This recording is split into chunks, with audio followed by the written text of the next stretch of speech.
Good morning, everybody, and welcome to cnky.in. And we're back after a really long pause, given various trips that I had to take. Yesterday, we've had news of an India-China defrosting at the BRICS summit.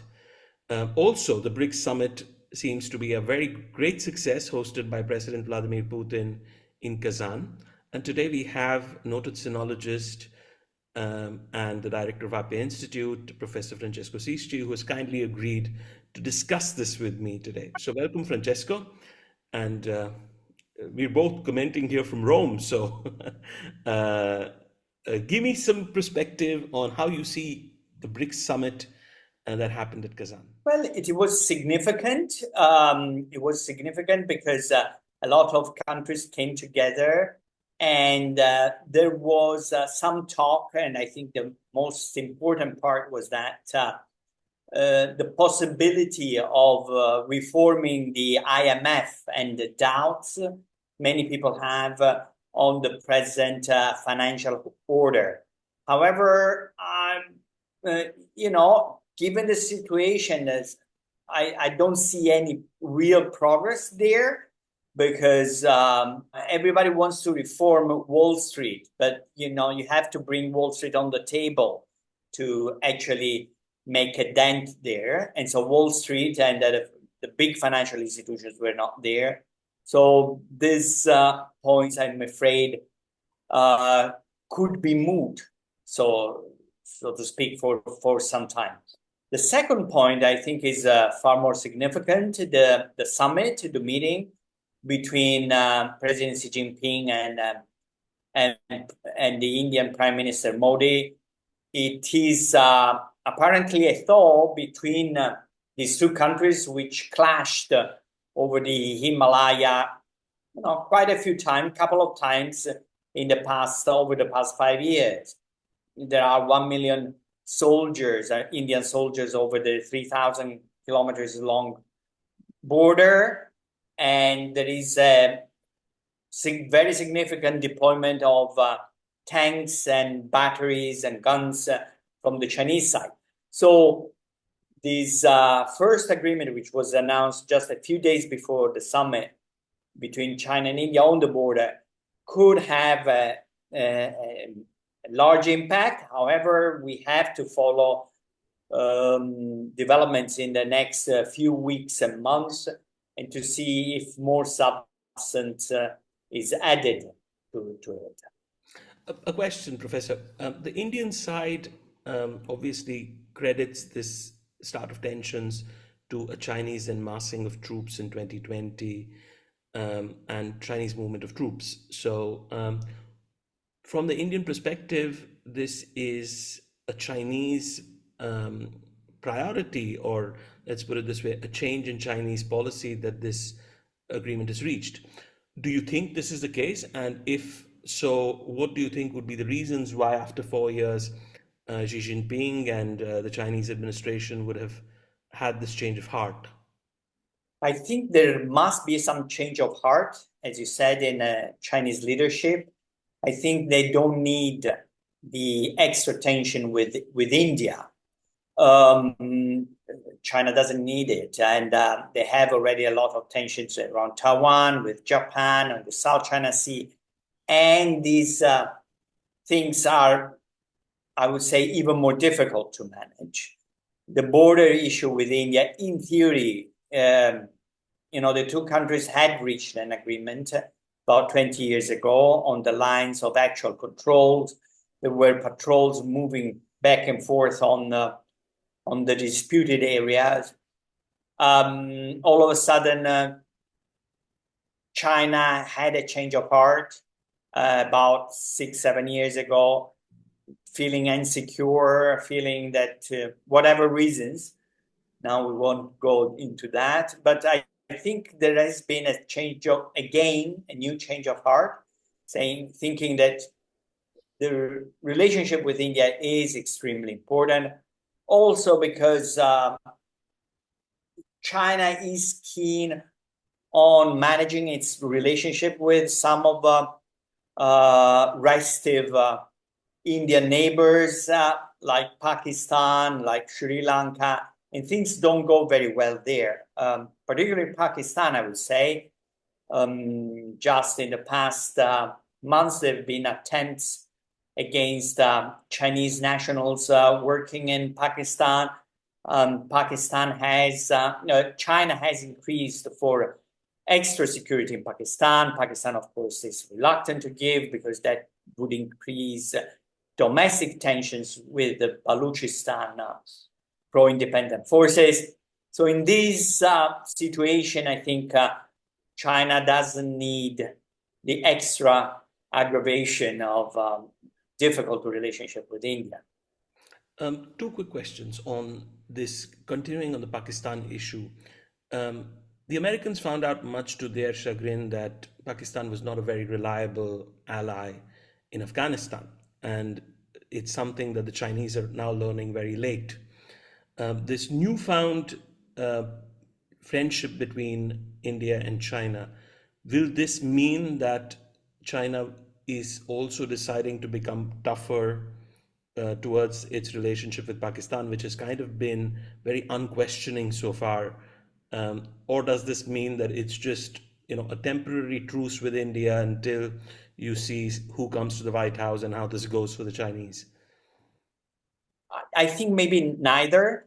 I mean, China lived through a difficult relationship with Pakistan even long ago. I mean, there were people in the security forces of Pakistan helping Mujahideen or Taliban in Afghanistan, who in turn helped pro-independence Uyghur forces in Xinjiang. So the Chinese were well aware of this strange triangulation, and yet decided that the only way to manage this difficult problem at the time was to hold somehow everything, all the balls up in the air. So I don't think they are ready to cut ties or even tone down the level of relationship with Pakistan. After all, the relationship with India fraught on many fronts. However, I think they are exploring. China is now exploring. Even the think about IMF, I think it's interesting. I mean, a reform of IMF includes, would include, opens the gate to a possible path for full convertibility of the renminbi. Now, presently, Chinese currency, the renminbi, is not fully convertible, and this is a main stumbling block in ties and talks with the United States. So reform of IMF could be a way to.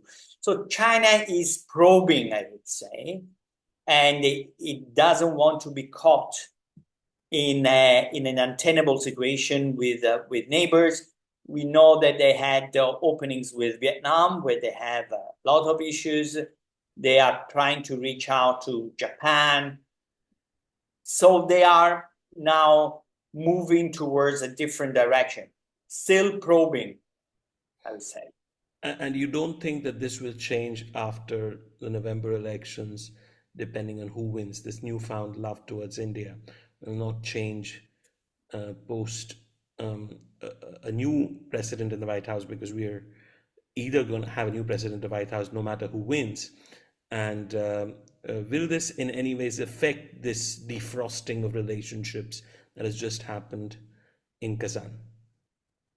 Well, the point of the White House is, I think, extremely important, because for the first time in at least 80 years, there is no consensus in Washington about foreign policy. So for 80 years, during the Cold War and after the Cold War, there was a general consensus. There were differences, but mainly difference on tactics, I would say, on details, on implementation, but not general difference on the main thrust of foreign policies. Now we have, in theory, a divide between the policies announced by the two candidates, Harris and Trump. So we have to wait. Either Washington finds a consensus again on a general pattern, or foreign politics becomes a battleground for a new battleground between forces, Republicans and Democrats. So I would say different forces in Washington. So we don't know. So we have an extra, I would say, an extra question mark. And after that, we have to see what is happening, who will come on board. It could be a short time, it could be a long time. In the meantime, I would say, China isn't waiting, and it wants to find ways. My sense is that possibly Russia may have also have helped this rapprochement with China and India. Russia is moving very fast on many fronts. We see this announcement of 12,000 troops. It's a lot of people already, and more might be coming from North Korea to the Ukrainian front. This is creating new tensions. South Korea has announced it will deploy troops, possibly intelligence officers first, and then maybe even more troops. We know that South Korea already provides supplies, weapons, equipment to Ukraine. We see a growing tension, and what I can sense is that China wants to take a step back, doesn't want to be caught in something that where it's hard to move. Many people are probing. So somehow things are now in motion, even without waiting for the results of the presidential elections. My last question, Francesco, and then I let you go because I'm sure you're very much in demand today. BRICS. India has underlined that it does not see it as an anti-Western platform. The West and G7 have continuously announced that Putin is isolated. Does this latest BRICS summit prove anything, if any, as far as Putin's own political as well as physical health after so many years of sanctions? And does it show the success of the BRICS vis-a-vis the Western supported systems of geopolitics, G7, the Bretton Woods sisters, and other platforms? I think more than anything, maybe the BRICS meeting and growing number of countries joining or willing to join BRICS proves that there is a growing dissatisfaction with the existing structures, international structures, and namely the UN. The UN doesn't work anymore, and we know it on different fronts. And the G7 is a rich boys club. G20 is still very amorphous and doesn't take shape. And there is, I think, a quest for more and different international structures and platforms where people can meet and discuss, not simply on a bilateral basis. So BRICS provides one such a platform. We will see if anything happens with the UN, with the new US administration, which could launch different structures. We don't know. I think more than anything, it proves that the international situation is in great motion, and things are moving very fast. We have two wars. We have a conflict, I don't know, for lack of better words, around China. We shall see. And we don't have a clear American leadership. In fact, we have two different mindsets. We shall see if America finds a consensus or anyway finds one line under one president. Thank you so much for making time. I reserve Thank you. the right to do this again once the American presidential elections are over so that we can actually figure out how this is going to roll out in the coming months, because I think we live in very interesting times, and India and China are the second and the fifth most important economy in the world, both very growing. Two of the most populous countries in the world, one-sixth of the world lives in both these countries. And whatever happens in DC is definitely going to affect this temporary defrosting of relationships.